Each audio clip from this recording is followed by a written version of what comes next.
Haris Katağan diye yer var. Ancak bir zek bunu diye ki sen bana bilim bilim yerle karar kaldı.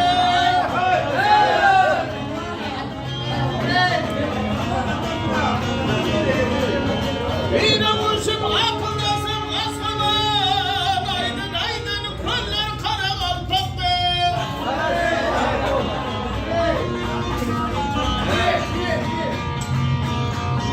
Ateş kazıyor bir de. Kazalandan mı? Haris'ten mi? Kes kaçtı.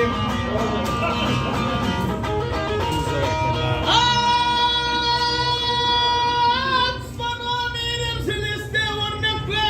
Tuğul iste bir vızı bana direkle.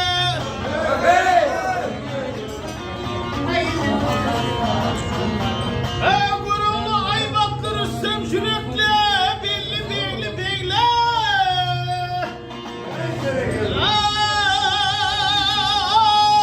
Haris'a kara kalpaktı.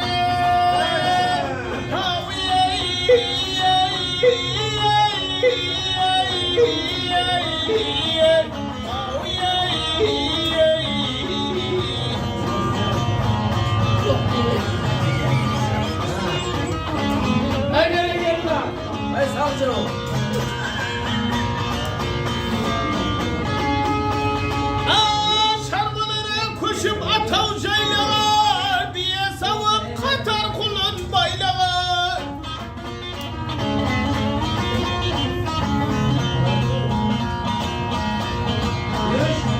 Kulak keyikleri sekrim oynalar, kıya kıya şöller kara kalpaktı.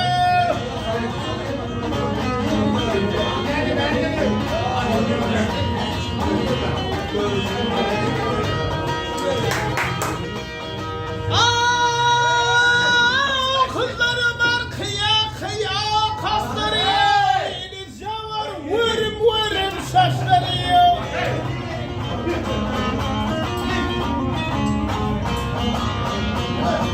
Şaşmadan atırlar gevher tasları ya, perizatları kızlar kara kalpaktı.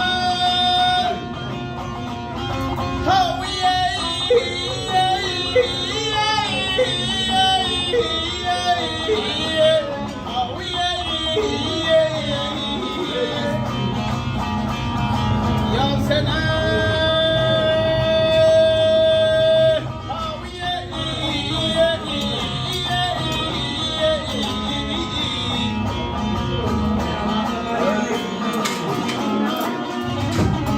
bir tane de Haris'le bile hata alıyor.